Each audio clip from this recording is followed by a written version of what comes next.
discussion of conduction and convection, we are going to discuss radiation now.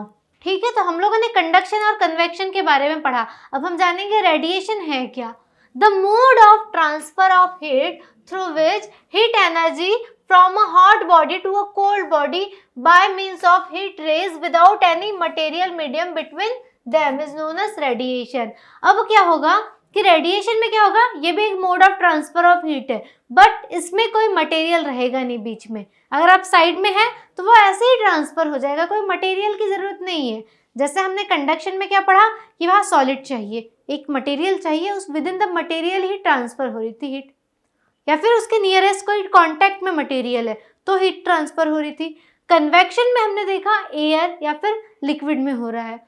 लेकिन radiation में क्या होगा कि रेडिएशन में आपको ज़रूरी नहीं है कि कोई मटेरियल चाहिए, ये डायरेक्ट ट्रांसफर ऑफ हीट होगा. देखते हैं कैसे. एग्जाम्पल क्या है, sun's heat reaches the earth by the process of radiation. अब देखे हैं हमने कि सन कितने दूर है हमसे, हमारे अर्थ से काफ़ी दूर है, पर सन की एनर्जी हमें डेली मिल रही है.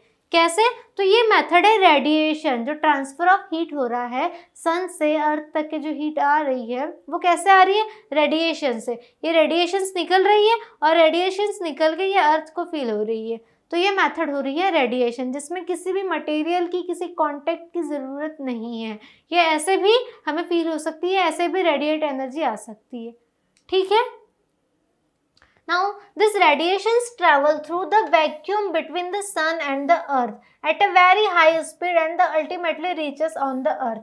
तो अब क्या हो रहा है, सन से अर्थ में कैसे आ रहे हैं, इसके बीच तो कोई मटेरियल भी नहीं है, कोई एटमॉस्फेयर भी नहीं है.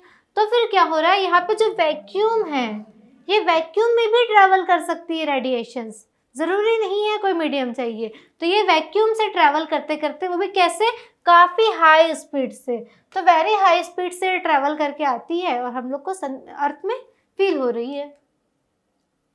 Therefore, we can say that the transfer of heat from a hot object to a cold object by the process of radiation does not require a medium. तो हम इस एग्जाम्पल के थ्रू कह सकते हैं ना कि जो हॉटर ऑब्जेक्ट से कोल्डर ऑब्जेक्ट में अगर हीट ट्रांसफ़र हो रही है तो ज़रूरी नहीं है कि हमेशा एक मीडियम चाहिए, बिना मीडियम के भी हीट इजीली ट्रांसफ़र हो सकती है. और ये मेथड कौन सी है, रेडिएशन. क्लियर. तो रेडिएशन के कारण बिना मटेरियल, बिना मीडियम के भी हीट ट्रांसफ़र हो सकती है. ठीक है. तो हम देख रहे हैं एक एक्टिविटी, रेडिएशन पे एक एक्टिविटी देखते हैं. 2 कंटेनर गिवन है आपके पास. एक कंटेनर को क्या किया हमने, काफ़ी डार्क कलर, ब्लैक कलर पूरा कलर कर दिया है कंटेनर को. ठीक है. और दूसरा कंटेनर कैसा है, वाइट सरफेस का. हमने 2 कंटेनर लिए, एक को डार्क कलर, ब्लैक कलर पूरा पेंट कर दिया अंदर से बाहर से, दूसरे कंटेनर को क्या किया, पूरा वाइट पेंट कर दिया. अब क्या किया, दोनों कंटेनर में हमने वाटर रख दिया. तो देखना, तो आपको ऑब्जर्व क्या करना है कि कुछ टाइम बाद जब हम देख रहे हैं तो कौन सा वाटर जल्दी हीट हो रहा है, ये पूरा डार्क कलर वाला, ब्लैक कलर वाला कि वाइट कलर वाला. कभी करके देखना ये एक्सपेरिमेंट कि एक दोनों कंटेनर को, 2 कंटेनर लेना, एक को पूरा ब्लैक कलर कर देना, एक को वाइट, और दोनों में वाटर रख के उसे सनलाइट में रख देना. फिर ऑब्जर्व करना कि कौन सा मटेरियल, कौन सा वाटर जल्दी हीट होगा. So we conclude that black surface absorbs more heat than white surface. तो क्या हो रहा है कि जो ब्लैक वाला है ये कंटेनर, ये जल्दी हीट हो रहा है. ठीक है, हीट फास्टर. क्लियर. और ये स्लो. रीजन क्या है, क्योंकि जो ब्लैक सरफेस है वो जल्दी हीट एब्जॉर्ब कर रहा है, फास्ट हीट एब्जॉर्ब कर रहा है as compare to white surface. इसलिए क्या होगा, जो हीट है ये इस बीकर का फर्स्ट वाला जो ब्लैक कंटेनर है, ब्लैक सरफेस वाला, वो जल्दी हीट हो जाएगा. क्लियर. इस वाटर का टेम्परेचर आपको हाई मिलेगा एज कंपेयर टू इसका.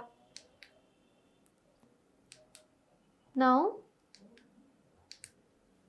इन आवर डेली लाइफ एक्टिविटी, हम रेडिएशन के बारे में देख रहे हैं, पर अपन डेली लाइफ की एक्टिविटी देख रहे हैं कि रेडिएशन की डेली लाइफ में क्या क्या एक्टिविटी है. तो first, we have many situations where heat is transferred by radiation through air. तो एयर के थ्रू जो हीट ट्रांसफर हो रही है रेडिएशन के मेथड से, बहुत सारे एक्टिविटीज़ है. जैसे फर्स्ट है, if we stand next to a burning fire, burning fire के नेक्स्ट में बैठना, then we will feel the heat of the fire falling on our face. कभी बॉन फायर या बर्निंग फायर रहती है, उसके आसपास बैठो तो दूर से ही आपको हीट फील होने लगती है। उसकी जो आग है वो हम लोगों को दूर से ही फील हो रही है। क्यों? क्योंकि यही तो रेडिएशंस है कि वहाँ दूर कहीं आग जल रही है, पर वो इतनी है कि हम तक के उसकी जो गर्मी है वो पहुंच सकती है। तो क्या हो रहा है, ये रेडिएशंस के थ्रू उसकी हीट हमारी बॉडी तक आ रही है। हमारे फेस में जो गर्मी फील हो रही है वो रेडिएशंस के थ्रू आई है। ठीक है। The heat is transferred from the fire to our face by the process of radiation. Depending on the temperature of surrounding, our body too gives heat to the surrounding or receives heat from the surrounding by radiation. तो depending किस पे कर रहा है? Surrounding के temperature में। जैसे एक बहुत अच्छा एग्जांपल है कि आप एक आइस क्यूब को अपने हैंड में रखिए, थोड़ी देर बाद क्या होगा? आइस क्यूब मेल्ट हो जाएगा। क्यों? क्योंकि आपकी बॉडी का टेम्परेचर हाई है और आइस क्यूब का लो, तो फिर क्या हो जाएगा? आइस क्यूब मेल्ट हो जाएगा क्योंकि आपकी बॉडी का टेम्परेचर उसमें आ रहा है। ऐसे बहुत सारे एग्जाम्पल है कि हम मतलब हमारी सराउंडिंग के टेम्परेचर, हमारी बॉडी के टेम्परेचर के कारण भी हीट रेडिएट हो रही है। If a hot utensil filled with hot milk is kept away from the flame, then it cools down by the transferring its heat to the surrounding by the radiation. अब क्या हो रहा है? हमने hot milk को रखा हुआ है फ्लेम में, जैसे हमने फ्लेम से बाहर किया, फ्लेम में रखा तो हॉट हो गया, फ्लेम से बाहर हुआ तो क्या हो रहा है? हमने तो कुछ भी नहीं किया, पर क्या हुआ? कुछ टाइम बाद वो ठंडा हो गया। ठंडा कैसे हुआ? क्योंकि उसने अपनी हीट बाहर ट्रांसफर कर दी। वो हायर टेम्परेचर में था, बाहर का टेम्परेचर क्या था? कम था। तो सराउंडिंग का टेम्परेचर कम है और मिल्क बीकर का टेम्परेचर हाई है, और हमने पढ़ा है हमेशा हीट हायर टेम्परेचर से लोअर टेम्परेचर में ट्रेवल करेगी। तो क्या होगा? उस हॉट मिल्क का टेम्परेचर सराउंडिंग में ट्रांसफर हो जाएगा, हायर से लोअर, और वो मिल्क कुछ टाइम बाद ठंडा हो जाएगा। Clear? Kinds of clothes we wear in summer and winter. तो ये भी रेडिएशन और हमने कन्वेक्शन, कंडक्शन और रेडिएशन इनके बारे में पढ़ा है, तो इनके कुछ एप्लीकेशंस है। तो kinds of clothes we wears in summer and winter.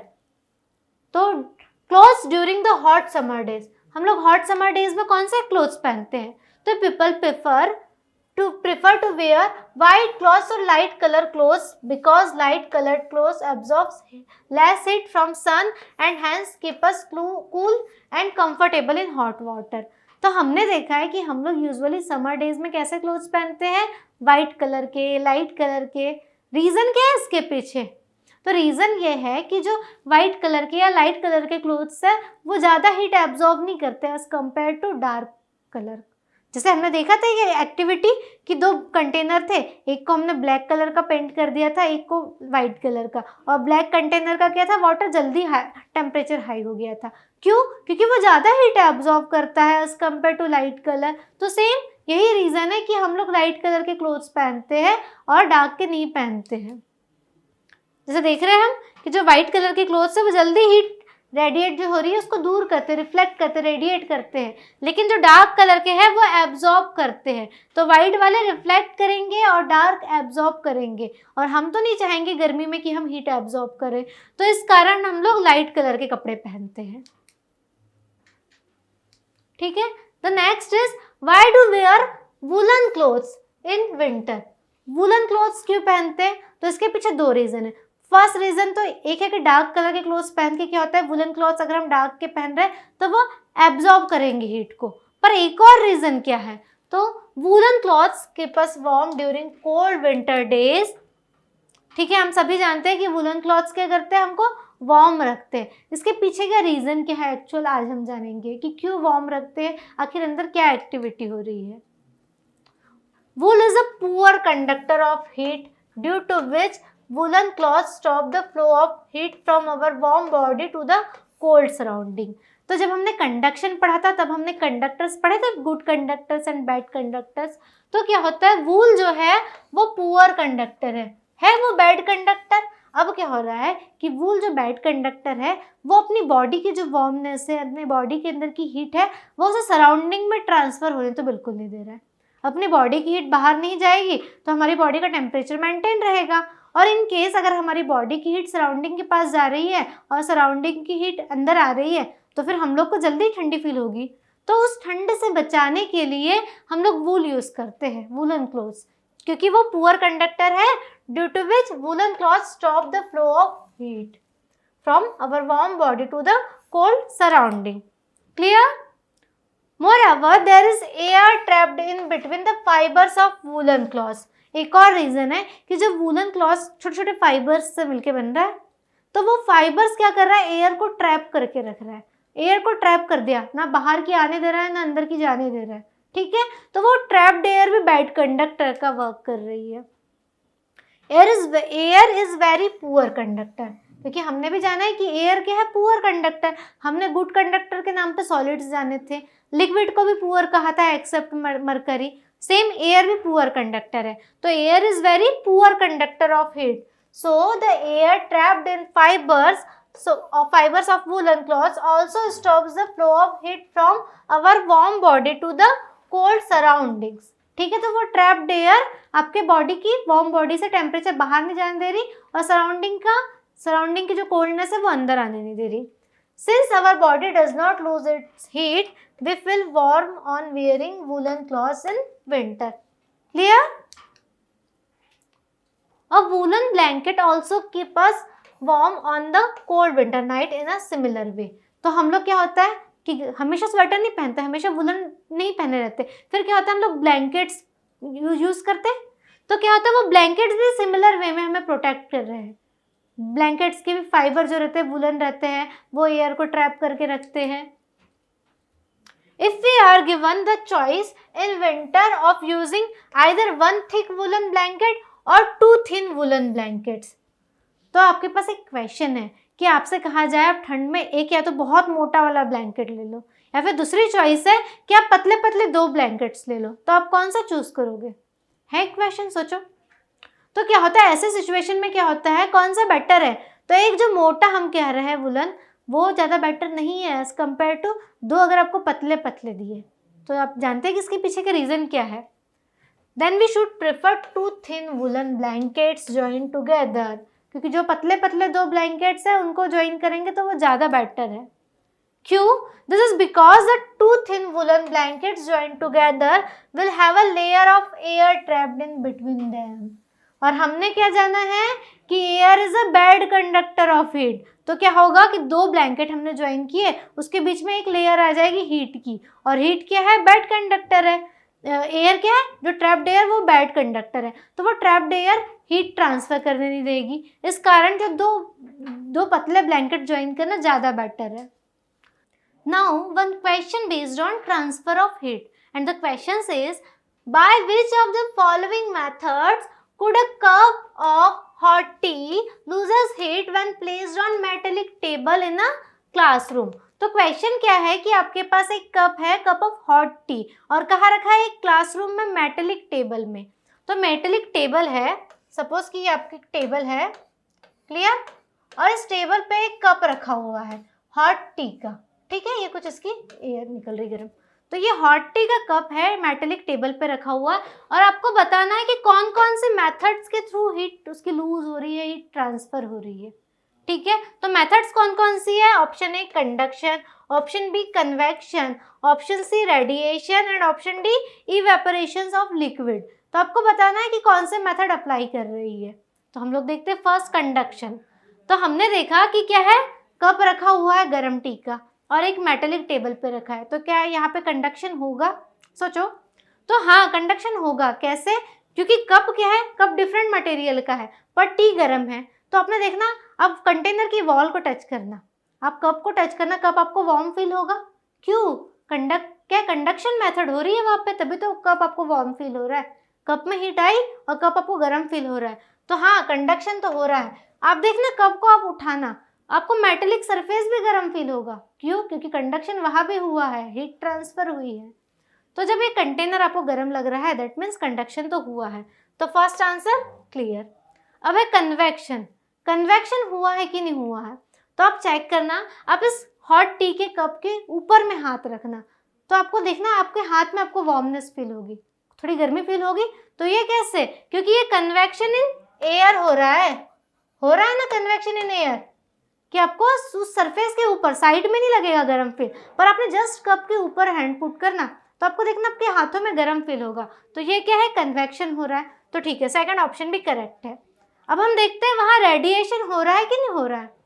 तो देखना गर्म है, मतलब टी कप रखा है, तो वहाँ रेडिएशन हो रहा है कि नहीं हो रहा है। तो हाँ, उसकी जो कुछ टाइम बाद उस कप को आप रखे रखना वैसे, वो टी है ठंडी हो जाएगी।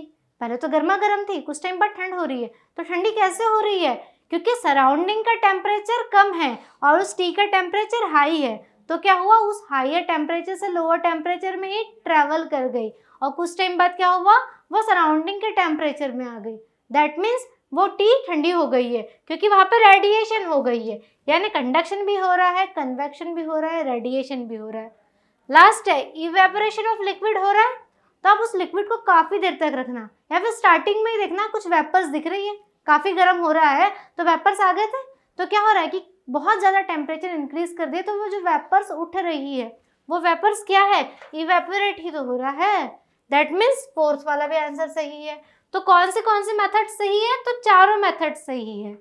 जो हीट लूज हो रही है टी की, वार्म टी की, वो चारों मेथड्स के थ्रू लूज होगी, conduction, convection, radiation and evaporation. तो इसका जो आंसर कौन सा करेक्ट है? All of them. क्लियर? तो आंसर हो जाएगा all of the above. Clear?